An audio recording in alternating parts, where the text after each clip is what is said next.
안녕하세요. 깊은 밤, 마음의 소리에 귀 기울이는 시간입니다. 우리가 함께 머물 곳은 조선 후기 어느 여인이 눈물로 써내려간 기록 한중록입니다. 오늘 낭독은 여러분이 더 깊고 평온한 잠에 드실 수 있도록 한중록의 이야기를 총 3번에 걸쳐 들려드릴 예정입니다.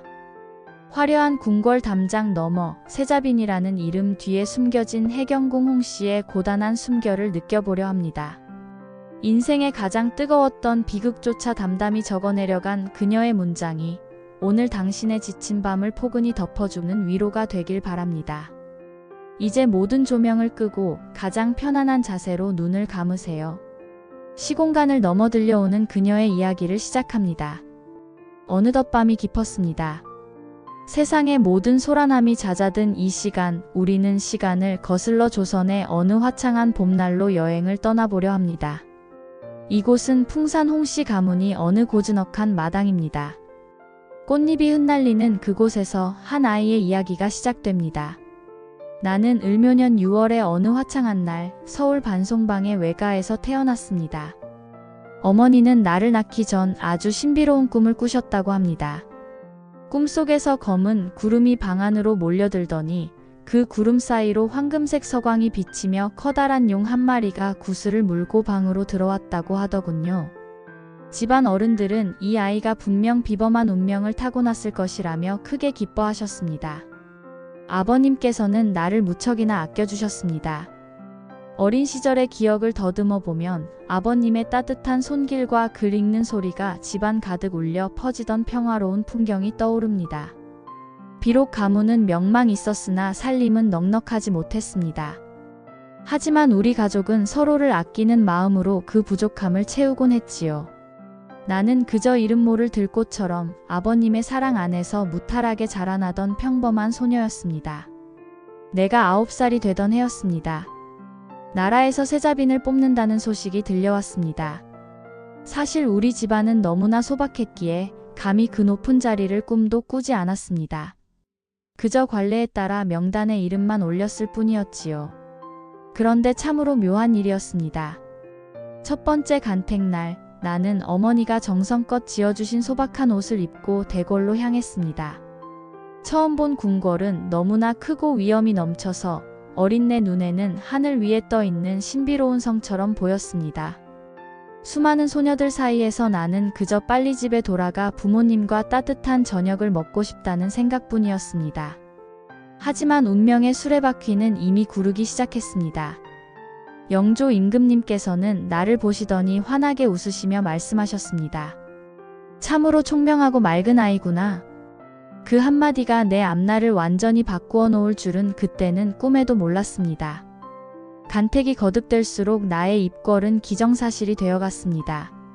집안은 축하 인사가 끊이지 않았지만 아버님과 어머님의 얼굴에는 수심이 가득했습니다. 왕실의 며느리가 된다는 것은 가문의 영광이었으나 부모 입장에서는 어린 딸을 다시는 마음 편히 볼 수 없는 머나먼 곳으로 떠나보내는 일이었기 때문입니다. 입궐하기 전날 밤 어머님은 밤새도록 나의 옷매무새를 만져주셨습니다. 차마 눈물은 보이지 못하시고 그저 내 손을 꼭 잡고 말씀하셨지요. 이제 너는 나라의 어머니가 될 몸이니 부디 몸가짐을 바르게 하고 전하와 세자 저하를 정성껏 보필해야 한다. 나는 어머님의 떨리는 목소리에서 깊은 슬픔을 느꼈습니다. 아버님은 마당 끝에서 밤하늘만 바라보고 계셨습니다. 이튿날 아침 내가 가마에 오를 때 아버님은 차마 얼굴을 마주하지 못하고 고개를 돌리셨습니다. 가거라, 가서 내 운명을 다하고 오너라. 그 짧은 말씀이 내 가슴 속에 박혔습니다. 10살 소녀가 감당하기엔 가마 문 너머로 보이는 집 대문은 너무나도 작아져 가고 있었습니다. 가마가 궁궐의 커다란 문을 통과할 때마다 세상의 소음은 조금씩 멀어져 갔습니다. 마침내 도착한 별궁. 그곳은 화려했지만 차가운 정적이 흐르고 있었습니다. 상궁들이 몰려와 나의 옷을 갈아입히고 머리를 올리고 걸음걸이 하나하나를 가르치기 시작했습니다. 그날 밤 낯선 침소에 누워 창밖의 달을 보았습니다. 어제까지만 해도 우리 집 마당에서 보던 그 달이었지만 궁궐의 달은 어딘지 모르게 외롭고 서늘했습니다. 집에서 키우던 강아지, 아버님의 헛기침 소리, 어머님의 따뜻한 품이 너무나 그리워 눈물이 뺨을 타고 흘러내렸습니다. 하지만 나는 소리내어 울 수 없었습니다. 이제 나는 한 집안의 딸이 아니라 이 나라의 세자빈이었으니까요. 그렇게 나의 화려하고도 서글픈 궁궐 생활은 시작되었습니다. 10살 소녀가 마주한 그 거대한 붉은 담장 안에서 앞으로 어떤 폭풍우가 몰아칠지 그때의 나는 알지 못했습니다. 그저 내일은 오늘보다 덜 외롭기를 기도하며 그렇게 첫날 밤의 꿈속으로 빠져들었습니다. 시간은 멈추지 않고 흘러 궁궐의 계절도 여러 번 바뀌었습니다. 10살의 어린 소녀는 이제 누군가의 아내이자 한나라의 세자빈으로 성숙해졌지요. 하지만 화려한 비단 옷 아래 숨겨진 궁궐의 공기는 시간이 갈수록 숨막히는 긴장감으로 채워지기 시작했습니다. 바로 아버님 영조 전하와 나의 남편 사도세자 저하 사이에 엇갈린 운명 때문이었습니다. 나의 시아버님이신 영조 전하는 참으로 완벽한 분이셨습니다. 학문은 깊고 성품은 결벽에 가까울 정도로 철저하셨지요. 전하께서는 당신이 공들여 키운 아들이 당신을 쏙 빼닮은 완벽한 군주가 되기를 간절히 바라셨습니다. 하지만 나의 남편 저하께서는 달랐습니다. 저하는 따뜻하고 호탕한 성품을 지니셨으며 격식에 얽매이기보다 자유롭게 세상을 바라보고 싶어 하셨지요. 아버님의 기대가 높으면 높을수록 저하의 어깨에 놓인 짐은 무거워져만 갔습니다. 사랑이 깊어질수록 그림자도 짙어지듯 두 분의 마음은 마치 마주보고 달리는 두 갈래 길처럼 조금씩 멀어지고 있었습니다. 전하께서는 저하의 사소한 실수조차 그냥 넘어가지 않으셨습니다. 대소신료들이 가득한 자리에서 저하를 엄하게 꾸짖으시는 날이 늘어갔고 그럴 때마다 저하의 고개는 점점 아래로 숙여졌습니다. 어느 날 밤 저하는 방 안에서 홀로 술잔을 기울이며 나에게 말씀하셨습니다. 빈궁, 아바님께서는 왜 나의 진심을 봐주지 않으시는 걸까? 내가 무엇을 해도 그분의 눈에는 부족함만 보이는 모양이요. 저하의 목소리에는 서운함과 두려움이 가득 배어 있었습니다. 아내로서 내가 할 수 있는 일은 그저 저하의 떨리는 손을 꼭 잡아드리는 것 뿐이었습니다. 궁궐의 밤은 그렇게 깊어갔고 저하의 마음속에는 보이지 않는 병이 조금씩 싹트고 있었습니다. 아버님에 대한 공포는 결국 저하의 정신을 갉아먹기 시작했습니다. 저하는 아버님을 뵈러 가야 하는 날이면 온몸을 떨며 괴로워하셨습니다. 특히 저하를 가장 괴롭혔던 것은 바로 의대증이라는 병이었습니다. 옷을 입는 것조차 저하에게는 고통이었습니다. 옷을 입으면 마치 아버님 앞에 심판을 받으러 가는 것 같은 강박에 시달리셨지요. 수십 벌의 비단 옷을 찢고 나서야 겨우 한 벌을 입으실 수 있었고 그 과정에서 시종들이 다치기도 했습니다. 나는 그 처참한 광경을 지켜보며 가슴이 미어지는 것 같았습니다. 빛나던 세자의 눈동자는 어느덧 불안과 광기로 흐려져 가고 있었습니다. 영조 전하께서는 아들의 이런 상태를 보며 걱정보다는 실망을 먼저 하셨습니다. 세자가 어찌 저리 나약하단 말이냐. 전하의 차가운 말씀은 저하에게 비수가 되어 꽂혔습니다. 아버님은 아들을 가르치려 하셨고 아들은 아버님으로부터 도망치려 했습니다. 두 분이 마주 앉은 자리에는 이제 따뜻한 대화 대신 서늘한 침묵만이 감돌았습니다. 저하는 점점 궁궐 구석진 곳에 자신만의 세계를 만들고 숨어버리셨고 전하의 분노는 매일같이 천둥소리처럼 궁궐을 울렸습니다. 나는 그 사이에서 누구의 손도 들어줄 수 없는 외로운 섬이 되어갔습니다. 궁궐의 붉은 담장은 이제 우리를 보호해주는 벽이 아니라 서로를 가두는 감옥이 되어버린 듯 했습니다. 긴 밤 저하의 거친 숨소리를 들으며 나는 기도했습니다. 부디 내일 아침에는 두 분이 서로를 보며 한 번만이라도 웃어주시기를. 하지만 하늘은 나의 기도를 외면한 채 더 큰 비극의 그림자를 드리우고 있었습니다. 세상에는 차마 말로 다 할 수 없는 슬픔이 있고 세월이 흘러도 결코 옅어지지 않는 기억이 있습니다. 내 나이 28 되던 해 이모년 7월의 그 뜨거웠던 여름날을 나는 지금도 잊지 못합니다. 하늘조차 숨을 죽였던 그날 궁궐의 붉은 담장은 세상에서 가장 잔인한 벽이 되어 우리를 갈라놓았습니다. 그날 아침은 이상하리만큼 고요했습니다. 매일같이 들리던 매미 소리조차 들리지 않았고 공기는 무겁게 가라앉아 숨쉬기조차 힘들었지요. 남편이신 저하께서는 아침부터 평소와 다르게 단정히 옷을 챙겨 입으셨습니다. 마치 자신의 운명을 예감하신 듯 거울 앞에 오래도록 앉아 계시던 뒷모습이 지금도 눈에 선합니다. 빈궁, 오늘따라 궁궐의 하늘이 참으로 좁아 보이요. 저하께선 아직이 내뱉으신 그 한마디가 마지막 인사가 될 줄은 꿈에도 몰랐습니다. 나는 불길한 예감을 떨치려 저하의 옷깃을 여며드렸지만 내 손끝은 사시나무 떨리듯 멈추지 않았습니다. 저하께서는 나의 손을 한번 꼭 쥐어주시고는 아버님을 뵙기 위해 휘령전으로 향하셨습니다. 휘령전에 도착하신 전하의 노여움은 이미 인간의 인내를 넘어서 있었습니다. 전하께서는 서슬퍼런 칼날 같은 목소리로 저하를 꾸짖으셨습니다. 아버님의 불호령 앞에 저하는 땅에 엎드려 목 놓아 우셨습니다. 아바님, 살려주옵소서. 제가 잘못했습니다. 다시는 그러지 않겠습니다. 그 애처로운 울음소리가 대궐을 가득 메웠지만 아버님의 마음은 이미 굳게 닫힌 성문과 같았습니다. 전하께서는 내가 죽어야 나라가 살고 새손이 산다는 차가운 명령을 내리셨습니다. 자결을 명받은 아들의 절규와 아버님의 단호함이 뒤섞인 그 현장은 사람이 사는 곳이 아니라 아수라와 같았습니다. 나는 궁 구석에서 가슴을 쥐어뜯으며 하늘에 빌고 또 빌었습니다. 제발 이 꿈에서 깨게 해달라고 말입니다. 결국 전하께서는 커다란 뒤주를 가져오라 명하셨습니다. 건장한 성인 남성이 겨우 들어갈 법한 좁고 어두운 그 나무 상자 안으로 한나라의 세자가 들어갔습니다. 뚜껑이 닫히고 단단히 못질이 되는 소리가 내 가슴에 대못을 박는 듯 했습니다. 그날부터 8일 동안 궁궐에는 지옥 같은 침묵이 흘렀습니다. 뒤주 안에서는 처음엔 울음소리가, 그 다음엔 아버님을 부르는 애원이, 나중에는 힘없는 긁힘 소리만이 들려왔습니다. 한여름의 뙤약볕 아래 뒤주는 뜨겁게 달구어졌고 그 안에 저하는 목마름과 굶주림 그리고 배신감 속에 서서히 죽어갔습니다. 나는 차마 그 곁에 가지도 못한 채 멀리서 뒤주가 놓인 방향을 향해 절을 하며 피눈물을 흘렸습니다. 저하, 부디 견뎌주소서. 부디. 8일째 되던 날 뒤주 안에서는 더 이상 아무런 소리도 들리지 않았습니다. 전하께서 뒤주를 열라 명하셨을 때 그 안에는 싸늘하게 식어버린 나의 남편이 계셨습니다. 그토록 따뜻했던 손은 굳어 있었고 아버님을 향해 마지막으로 뻗었을 손가락 끝은 닳아 있었습니다. 나는 그 자리에 주저앉아 통곡조차 하지 못했습니다. 슬픔이 너무 크면 눈물조차 마른다는 것을 그때 알았습니다.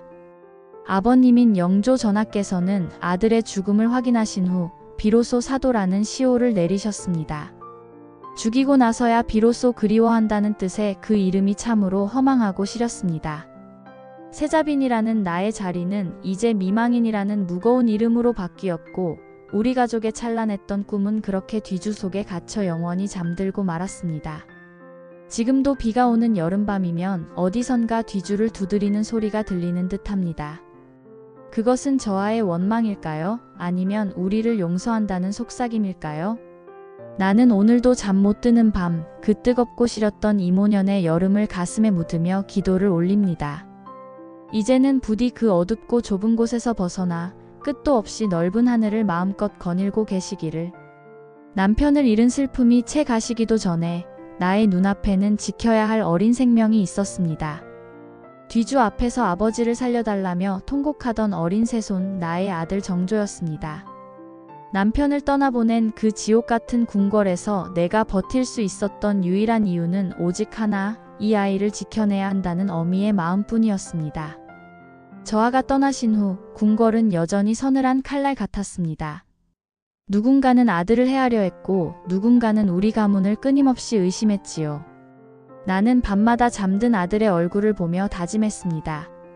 내 아버지가 이루지 못한 꿈을 내가 대신 피워내야 한다. 그러기 위해 이 어미는 어떤 모욕도 견뎌낼 것이다. 어린 새손은 영특했습니다. 할아버지 영조 전하의 엄격한 가르침 속에서도 자신의 빛을 잃지 않았지요. 아버지를 잃은 아이답지 않게 의젓했던 그 아이는 가끔 내 손을 꼭 잡으며 말하곤 했습니다. 어마마마 너무 울지 마옵소서. 제가 강해져서 어마마마를 지켜드리겠습니다. 그 작은 손의 온기가 나를 살게 한 유일한 등불이었습니다. 세월은 흘러 아버님 영조 전하께서 세상을 떠나시고 나의 아들이 보위에 올랐습니다. 왕위에 오르던 날 아들은 만조백관 앞에서 떨리는 목소리로 첫마디를 내뱉었습니다. 과인은 사도세자의 아들이다. 그 한마디에 궁궐 전체가 얼어붙었으나 내 가슴 속에는 십수년간 맺혔던 응어리가 눈 녹듯 녹아내렸습니다. 아들은 평생 동안 아버지의 명예를 회복하기 위해 노력했습니다.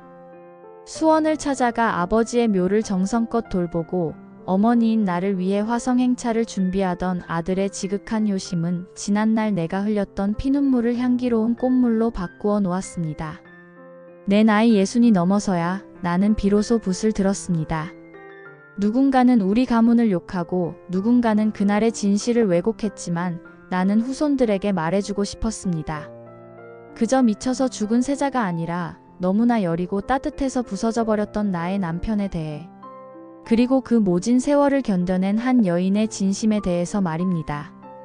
글을 써내려가는 동안 나는 다시 10살의 소녀가 되어 입걸하고 다시 그 뜨거웠던 이모년의 여름을 지나왔습니다. 종이 위로 떨어지는 눈물은 더 이상 독한 슬픔이 아니라 지나간 삶에 대한 위로였습니다. 이 기록이 끝날 때쯤 내 마음의 무거운 짐도 조금은 가벼워졌음을 느낍니다. 이제 나의 생도 저무는 저녁 노을과 같습니다. 돌아보니 참으로 길고도 험한 길이었지만 그 길 끝에 아들의 인자한 웃음이 있었고 우리 가문이 명예가 남았습니다. 이제 나는 곧 나의 남편 저하 곁으로 돌아갈 준비를 합니다. 그곳에서는 더 이상 무거운 뒤주도 차가운 꾸중도 없겠지요. 그저 처음 만났던 날처럼 서로를 보며 수줍게 웃을 수 있기를 소망해 봅니다. 어느덧 밤이 깊었습니다. 세상의 모든 소란함이 잦아든 이 시간, 우리는 시간을 거슬러 조선의 어느 화창한 봄날로 여행을 떠나보려 합니다. 이곳은 풍산 홍씨 가문이 어느 고즈넉한 마당입니다. 꽃잎이 흩날리는 그곳에서 한 아이의 이야기가 시작됩니다. 나는 을묘년 6월의 어느 화창한 날 서울 반송방의 외가에서 태어났습니다. 어머니는 나를 낳기 전 아주 신비로운 꿈을 꾸셨다고 합니다.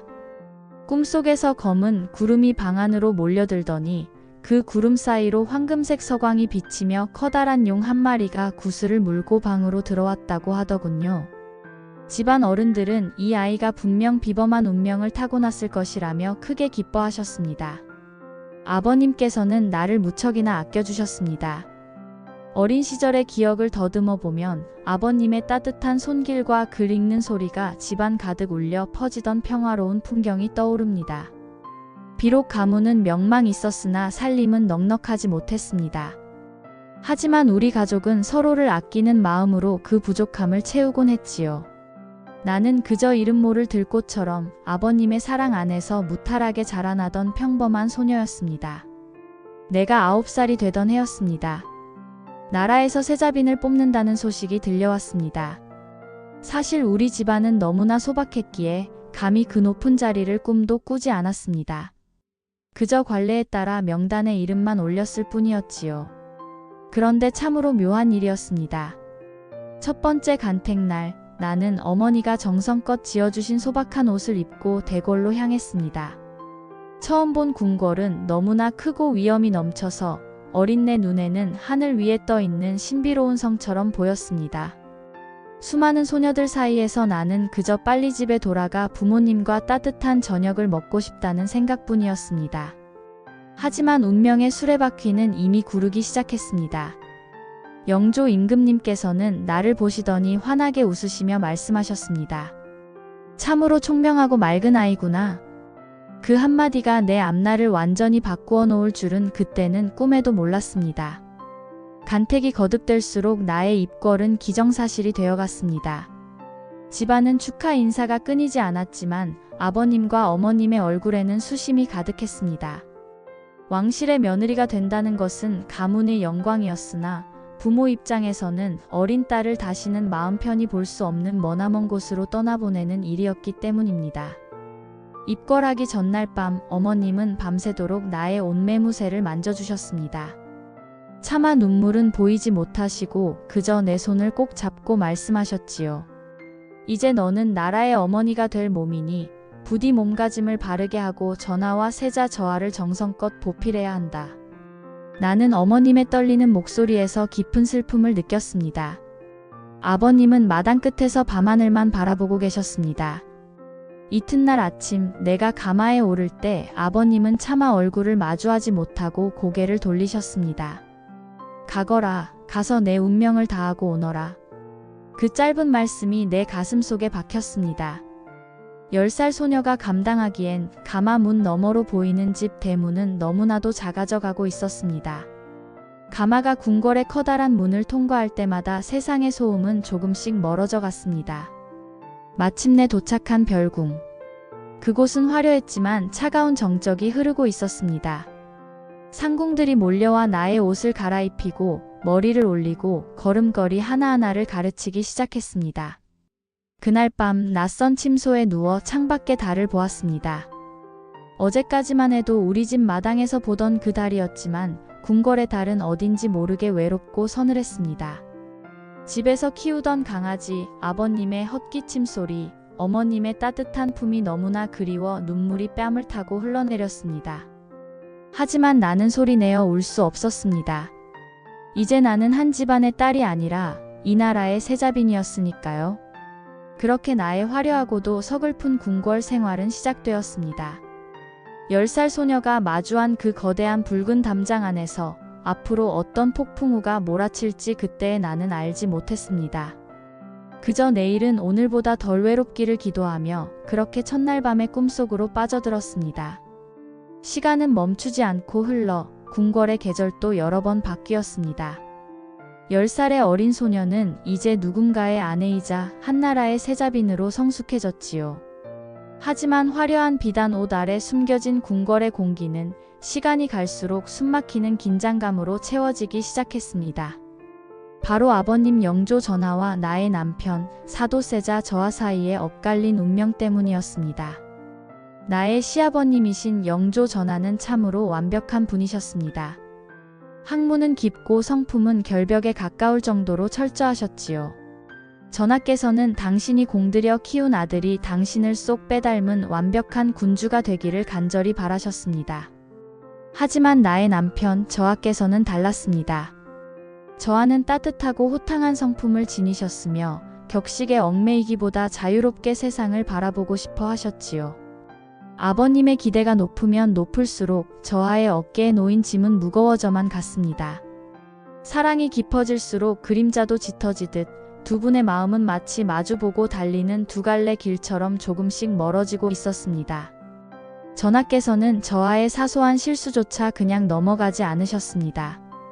대소신료들이 가득한 자리에서 저하를 엄하게 꾸짖으시는 날이 늘어갔고 그럴 때마다 저하의 고개는 점점 아래로 숙여졌습니다.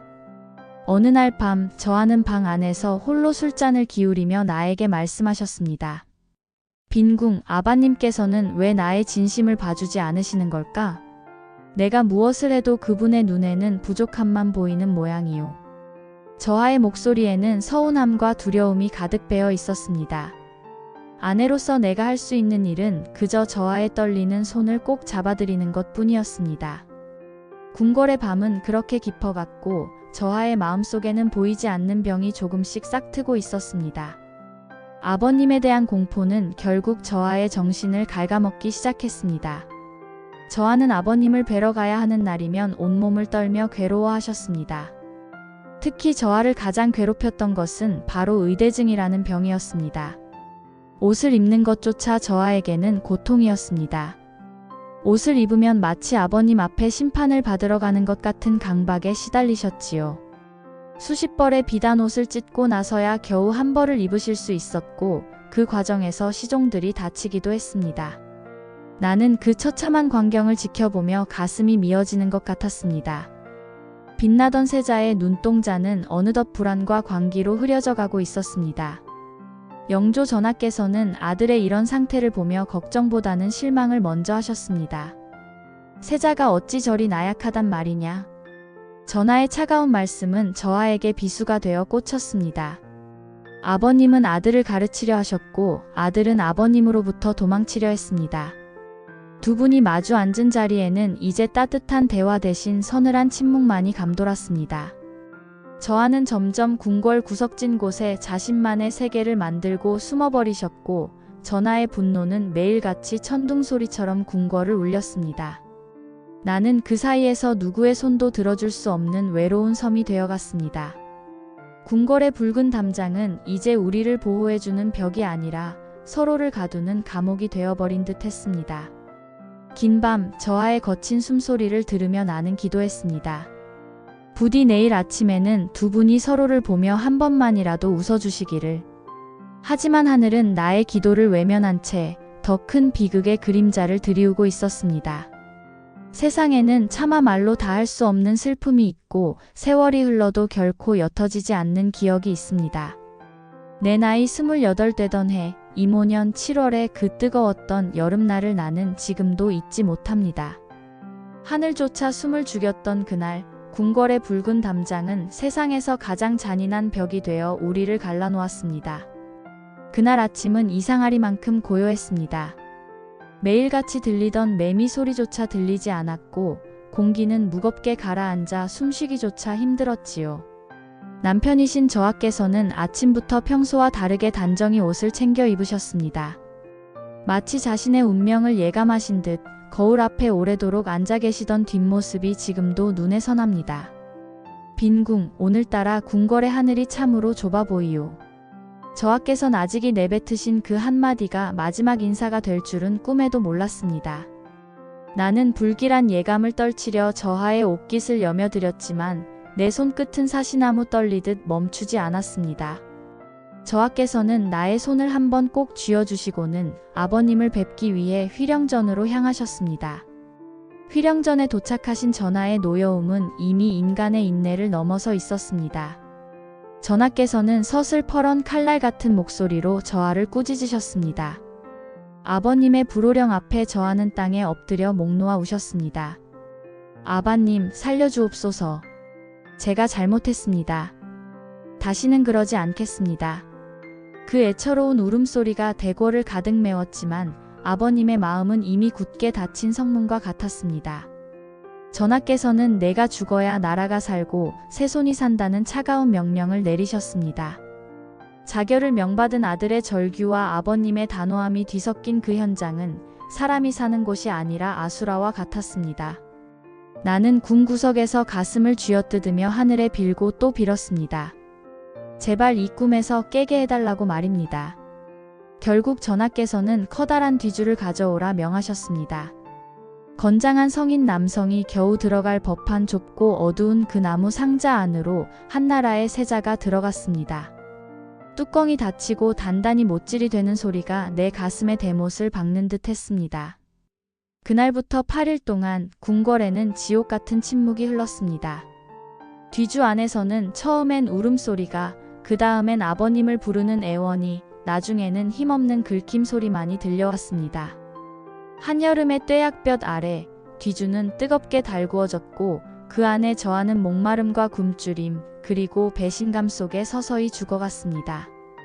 나는 차마 그 곁에 가지도 못한 채 멀리서 뒤주가 놓인 방향을 향해 절을 하며 피눈물을 흘렸습니다. 저하, 부디 견뎌주소서. 부디. 8일째 되던 날 뒤주 안에서는 더 이상 아무런 소리도 들리지 않았습니다. 전하께서 뒤주를 열라 명하셨을 때 그 안에는 싸늘하게 식어버린 나의 남편이 계셨습니다. 그토록 따뜻했던 손은 굳어 있었고 아버님을 향해 마지막으로 뻗었을 손가락 끝은 닳아 있었습니다. 나는 그 자리에 주저앉아 통곡조차 하지 못했습니다.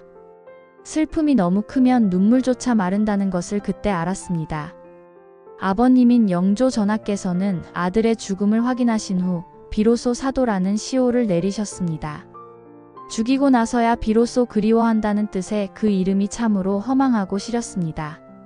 세자빈이라는 나의 자리는 이제 미망인이라는 무거운 이름으로 바뀌었고 우리 가족의 찬란했던 꿈은 그렇게 뒤주 속에 갇혀 영원히 잠들고 말았습니다. 지금도 비가 오는 여름밤이면 어디선가 뒤줄을 두드리는 소리가 들리는 듯합니다.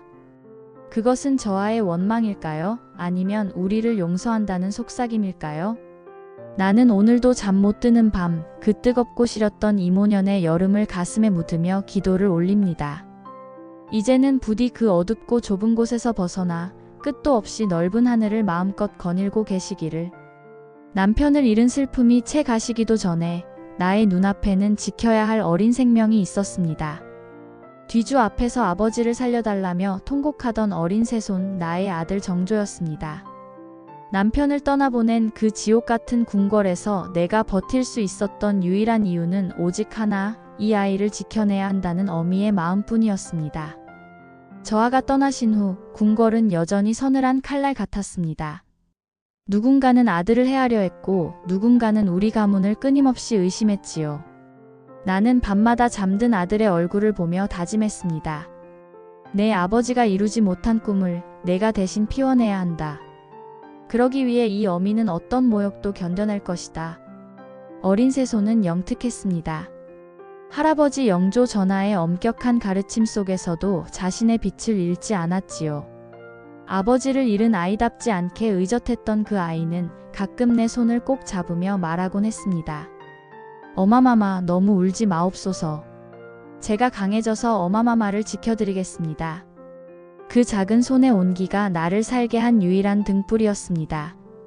세월은 흘러 아버님 영조 전하께서 세상을 떠나시고 나의 아들이 보위에 올랐습니다. 왕위에 오르던 날 아들은 만조백관 앞에서 떨리는 목소리로 첫마디를 내뱉었습니다. 과인은 사도세자의 아들이다. 그 한마디에 궁궐 전체가 얼어붙었으나 내 가슴 속에는 십수년간 맺혔던 응어리가 눈 녹듯 녹아내렸습니다. 아들은 평생 동안 아버지의 명예를 회복하기 위해 노력했습니다. 수원을 찾아가 아버지의 묘를 정성껏 돌보고 어머니인 나를 위해 화성행차를 준비하던 아들의 지극한 효심은 지난날 내가 흘렸던 피눈물을 향기로운 꽃물로 바꾸어 놓았습니다. 내 나이 60이 넘어서야 나는 비로소 붓을 들었습니다. 누군가는 우리 가문을 욕하고 누군가는 그날의 진실을 왜곡했지만 나는 후손들에게 말해주고 싶었습니다. 그저 미쳐서 죽은 세자가 아니라 너무나 여리고 따뜻해서 부서져 버렸던 나의 남편에 대해, 그리고 그 모진 세월을 견뎌낸 한 여인의 진심에 대해서 말입니다. 글을 써내려가는 동안 나는 다시 10살의 소녀가 되어 입걸하고 다시 그 뜨거웠던 이모년의 여름을 지나왔습니다. 종이 위로 떨어지는 눈물은 더 이상 독한 슬픔이 아니라 지나간 삶에 대한 위로였습니다. 이 기록이 끝날 때쯤 내 마음의 무거운 짐도 조금은 가벼워졌음을 느낍니다. 이제 나의 생도 저무는 저녁 노을과 같습니다.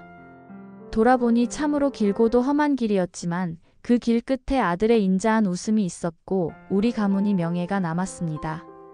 이제 나는 곧 나의 남편 저아 곁으로 돌아갈 준비를 합니다. 그곳에서는 더 이상 무거운 뒤주도 차가운 꾸중도 없겠지요. 그저 처음 만났던 날처럼 서로를 보며 수줍게 웃을 수 있기를 소망해 봅니다. 어느덧 밤이 깊었습니다. 세상의 모든 소란함이 잦아든 이 시간, 우리는 시간을 거슬러 조선의 어느 화창한 봄날로 여행을 떠나보려 합니다. 이곳은 풍산 홍씨 가문이 어느 고즈넉한 마당입니다. 꽃잎이 흩날리는 그곳에서 한 아이의 이야기가 시작됩니다. 나는 을묘년 6월의 어느 화창한 날 서울 반송방의 외가에서 태어났습니다. 어머니는 나를 낳기 전 아주 신비로운 꿈을 꾸셨다고 합니다. 꿈속에서 검은 구름이 방 안으로 몰려들더니 그 구름 사이로 황금색 서광이 비치며 커다란 용 한 마리가 구슬을 물고 방으로 들어왔다고 하더군요. 집안 어른들은 이 아이가 분명 비범한 운명을 타고났을 것이라며 크게 기뻐하셨습니다. 아버님께서는 나를 무척이나 아껴주셨습니다. 어린 시절의 기억을 더듬어 보면 아버님의 따뜻한 손길과 글 읽는 소리가 집안 가득 울려 퍼지던 평화로운 풍경이 떠오릅니다. 비록 가문은 명망 있었으나 살림은 넉넉하지 못했습니다. 하지만 우리 가족은 서로를 아끼는 마음으로 그 부족함을 채우곤 했지요. 나는 그저 이름 모를 들꽃처럼 아버님의 사랑 안에서 무탈하게 자라나던 평범한 소녀였습니다. 내가 9살이 되던 해였습니다. 나라에서 세자빈을 뽑는다는 소식이 들려왔습니다. 사실 우리 집안은 너무나 소박했기에 감히 그 높은 자리를 꿈도 꾸지 않았습니다. 그저 관례에 따라 명단에 이름만 올렸을 뿐이었지요. 그런데 참으로 묘한 일이었습니다. 첫 번째 간택날, 나는 어머니가 정성껏 지어주신 소박한 옷을 입고 대궐로 향했습니다. 처음 본 궁궐은 너무나 크고 위엄이 넘쳐서 어린 내 눈에는 하늘 위에 떠 있는 신비로운 성처럼 보였습니다. 수많은 소녀들 사이에서 나는 그저 빨리 집에 돌아가 부모님과 따뜻한 저녁을 먹고 싶다는 생각뿐이었습니다. 하지만 운명의 수레바퀴는 이미 구르기 시작했습니다. 영조 임금님께서는 나를 보시더니 환하게 웃으시며 말씀하셨습니다. 참으로 총명하고 맑은 아이구나. 그 한마디가 내 앞날을 완전히 바꾸어 놓을 줄은 그때는 꿈에도 몰랐습니다. 간택이 거듭될수록 나의 입궐은 기정사실이 되어갔습니다. 집안은 축하 인사가 끊이지 않았지만 아버님과 어머님의 얼굴에는 수심이 가득했습니다. 왕실의 며느리가 된다는 것은 가문의 영광이었으나 부모 입장에서는 어린 딸을 다시는 마음 편히 볼 수 없는 머나먼 곳으로 떠나보내는 일이었기 때문입니다. 입궐하기 전날 밤 어머님은 밤새도록 나의 옷매무새를 만져주셨습니다. 차마 눈물은 보이지 못하시고 그저 내 손을 꼭 잡고 말씀하셨지요. 이제 너는 나라의 어머니가 될 몸이니 부디 몸가짐을 바르게 하고 전하와 세자 저하를 정성껏 보필해야 한다. 나는 어머님의 떨리는 목소리에서 깊은 슬픔을 느꼈습니다. 아버님은 마당 끝에서 밤하늘만 바라보고 계셨습니다. 이튿날 아침 내가 가마에 오를 때 아버님은 차마 얼굴을 마주하지 못하고 고개를 돌리셨습니다. 가거라, 가서 내 운명을 다하고 오너라. 그 짧은 말씀이 내 가슴 속에 박혔습니다. 10살 소녀가 감당하기엔 가마 문 너머로 보이는 집 대문은 너무나도 작아져 가고 있었습니다. 가마가 궁궐의 커다란 문을 통과할 때마다 세상의 소음은 조금씩 멀어져 갔습니다. 마침내 도착한 별궁. 그곳은 화려했지만 차가운 정적이 흐르고 있었습니다. 상궁들이 몰려와 나의 옷을 갈아입히고 머리를 올리고 걸음걸이 하나하나를 가르치기 시작했습니다. 그날 밤 낯선 침소에 누워 창밖의 달을 보았습니다. 어제까지만 해도 우리 집 마당에서 보던 그 달이었지만 궁궐의 달은 어딘지 모르게 외롭고 서늘했습니다. 집에서 키우던 강아지, 아버님의 헛기침 소리, 어머님의 따뜻한 품이 너무나 그리워 눈물이 뺨을 타고 흘러내렸습니다. 하지만 나는 소리내어 울 수 없었습니다. 이제 나는 한 집안의 딸이 아니라 이 나라의 세자빈이었으니까요. 그렇게 나의 화려하고도 서글픈 궁궐 생활은 시작되었습니다. 10살 소녀가 마주한 그 거대한 붉은 담장 안에서 앞으로 어떤 폭풍우가 몰아칠지 그때의 나는 알지 못했습니다. 그저 내일은 오늘보다 덜 외롭기를 기도하며 그렇게 첫날 밤의 꿈속으로 빠져들었습니다.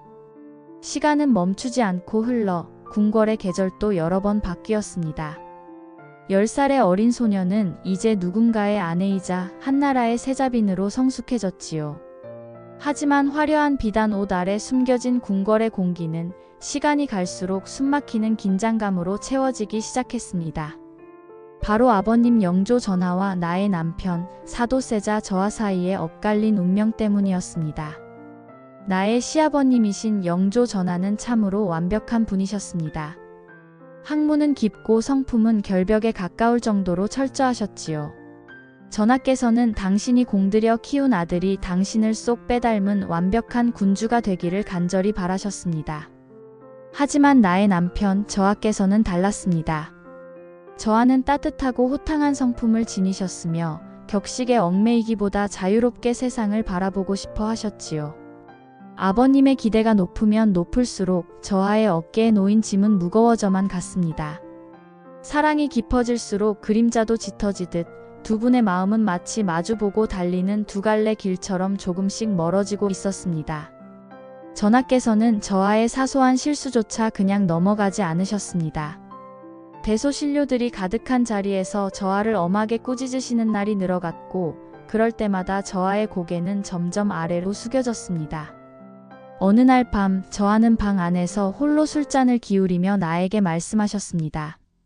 빈궁, 아바님께서는 왜 나의 진심을 봐주지 않으시는 걸까? 내가 무엇을 해도 그분의 눈에는 부족함만 보이는 모양이요. 저하의 목소리에는 서운함과 두려움이 가득 배어 있었습니다. 아내로서 내가 할 수 있는 일은 그저 저하의 떨리는 손을 꼭 잡아드리는 것 뿐이었습니다. 궁궐의 밤은 그렇게 깊어갔고 저하의 마음속에는 보이지 않는 병이 조금씩 싹트고 있었습니다. 아버님에 대한 공포는 결국 저하의 정신을 갉아먹기 시작했습니다. 저하는 아버님을 뵈러 가야 하는 날이면 온몸을 떨며 괴로워하셨습니다.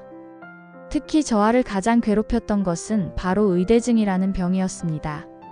옷을 입는 것조차 저하에게는 고통이었습니다. 옷을 입으면 마치 아버님 앞에 심판을 받으러 가는 것 같은 강박에 시달리셨지요. 수십 벌의 비단 옷을 찢고 나서야 겨우 한 벌을 입으실 수 있었고 그 과정에서 시종들이 다치기도 했습니다. 나는 그 처참한 광경을 지켜보며 가슴이 미어지는 것 같았습니다. 빛나던 세자의 눈동자는 어느덧 불안과 광기로 흐려져 가고 있었습니다. 영조 전하께서는 아들의 이런 상태를 보며 걱정보다는 실망을 먼저 하셨습니다. 세자가 어찌 저리 나약하단 말이냐. 전하의 차가운 말씀은 저하에게 비수가 되어 꽂혔습니다. 아버님은 아들을 가르치려 하셨고 아들은 아버님으로부터 도망치려 했습니다. 두 분이 마주 앉은 자리에는 이제 따뜻한 대화 대신 서늘한 침묵만이 감돌았습니다. 저하는 점점 궁궐 구석진 곳에 자신만의 세계를 만들고 숨어버리셨고 전하의 분노는 매일같이 천둥소리처럼 궁궐을 울렸습니다. 나는 그 사이에서 누구의 손도 들어줄 수 없는 외로운 섬이 되어갔습니다. 궁궐의 붉은 담장은 이제 우리를 보호해주는 벽이 아니라 서로를 가두는 감옥이 되어버린 듯 했습니다. 긴 밤 저하의 거친 숨소리를 들으며 나는 기도했습니다. 부디 내일 아침에는 두 분이 서로를 보며 한 번만이라도 웃어주시기를. 하지만 하늘은 나의 기도를 외면한 채 더 큰 비극의 그림자를 드리우고 있었습니다. 세상에는 차마 말로 다할 수 없는 슬픔이 있고 세월이 흘러도 결코 옅어지지 않는 기억이 있습니다. 내 나이 28 되던 해 이모년 7월의 그 뜨거웠던 여름날을 나는 지금도 잊지 못합니다. 하늘조차 숨을 죽였던 그날 궁궐의 붉은 담장은 세상에서 가장 잔인한 벽이 되어 우리를 갈라놓았습니다. 그날 아침은 이상하리만큼 고요했습니다. 매일같이 들리던 매미 소리조차 들리지 않았고 공기는 무겁게 가라앉아 숨쉬기조차 힘들었지요. 남편이신 저하께서는 아침부터 평소와 다르게 단정히 옷을 챙겨 입으셨습니다. 마치 자신의 운명을 예감하신 듯 거울 앞에 오래도록 앉아 계시던 뒷모습이 지금도 눈에 선합니다. 빈궁, 오늘따라 궁궐의 하늘이 참으로 좁아 보이요. 저하께선 아직이 내뱉으신 그 한마디가 마지막 인사가 될 줄은 꿈에도 몰랐습니다. 나는 불길한 예감을 떨치려 저하의 옷깃을 여며드렸지만 내 손끝은 사시나무 떨리듯 멈추지 않았습니다. 저하께서는 나의 손을 한번 꼭 쥐어주시고는 아버님을 뵙기 위해 휘령전으로 향하셨습니다. 휘령전에 도착하신 전하의 노여움은 이미 인간의 인내를 넘어서 있었습니다. 전하께서는 서슬퍼런 칼날 같은 목소리로 저하를 꾸짖으셨습니다. 아버님의 불호령 앞에 저하는 땅에 엎드려 목 놓아 우셨습니다. 아바님, 살려주옵소서. 제가 잘못했습니다. 다시는 그러지 않겠습니다. 그 애처로운 울음소리가 대궐을 가득 메웠지만 아버님의 마음은 이미 굳게 닫힌 성문과 같았습니다. 전하께서는 내가 죽어야 나라가 살고 새손이 산다는 차가운 명령을 내리셨습니다. 자결을 명받은 아들의 절규와 아버님의 단호함이 뒤섞인 그 현장은 사람이 사는 곳이 아니라 아수라와 같았습니다. 나는 궁 구석에서 가슴을 쥐어뜯으며 하늘에 빌고 또 빌었습니다. 제발 이 꿈에서 깨게 해달라고 말입니다. 결국 전하께서는 커다란 뒤줄을 가져오라 명하셨습니다. 건장한 성인 남성이 겨우 들어갈 법한 좁고 어두운 그 나무 상자 안으로 한나라의 세자가 들어갔습니다. 뚜껑이 닫히고 단단히 못질이 되는 소리가 내 가슴에 대못을 박는 듯 했습니다. 그날부터 8일 동안 궁궐에는 지옥 같은 침묵이 흘렀습니다. 뒤주 안에서는 처음엔 울음소리가, 그 다음엔 아버님을 부르는 애원이, 나중에는 힘없는 긁힘 소리만이 들려왔습니다. 한여름의 뙤약볕 아래 뒤주는 뜨겁게 달구어졌고 그 안에 저하는 목마름과 굶주림 그리고 배신감 속에 서서히 죽어갔습니다. 나는 차마 그 곁에 가지도 못한 채 멀리서 뒤주가 놓인 방향을 향해 절을 하며 피눈물을 흘렸습니다. 저하, 부디 견뎌주소서. 부디. 8일째 되던 날 뒤주 안에서는 더 이상 아무런 소리도 들리지 않았습니다. 전하께서 뒤주를 열라 명하셨을 때 그 안에는 싸늘하게 식어버린 나의 남편이 계셨습니다. 그토록 따뜻했던 손은 굳어 있었고 아버님을 향해 마지막으로 뻗었을 손가락 끝은 닳아 있었습니다. 나는 그 자리에 주저앉아 통곡조차 하지 못했습니다. 슬픔이 너무 크면 눈물조차 마른다는 것을 그때 알았습니다. 아버님인 영조 전하께서는 아들의 죽음을 확인하신 후 비로소 사도라는 시호를 내리셨습니다. 죽이고 나서야 비로소 그리워한다는 뜻의 그 이름이 참으로 허망하고 시렸습니다. 세자빈이라는 나의 자리는 이제 미망인이라는 무거운 이름으로 바뀌었고 우리 가족의 찬란했던 꿈은 그렇게 뒤주 속에 갇혀 영원히 잠들고 말았습니다. 지금도 비가 오는 여름밤이면 어디선가 뒤주를 두드리는 소리가 들리는 듯합니다.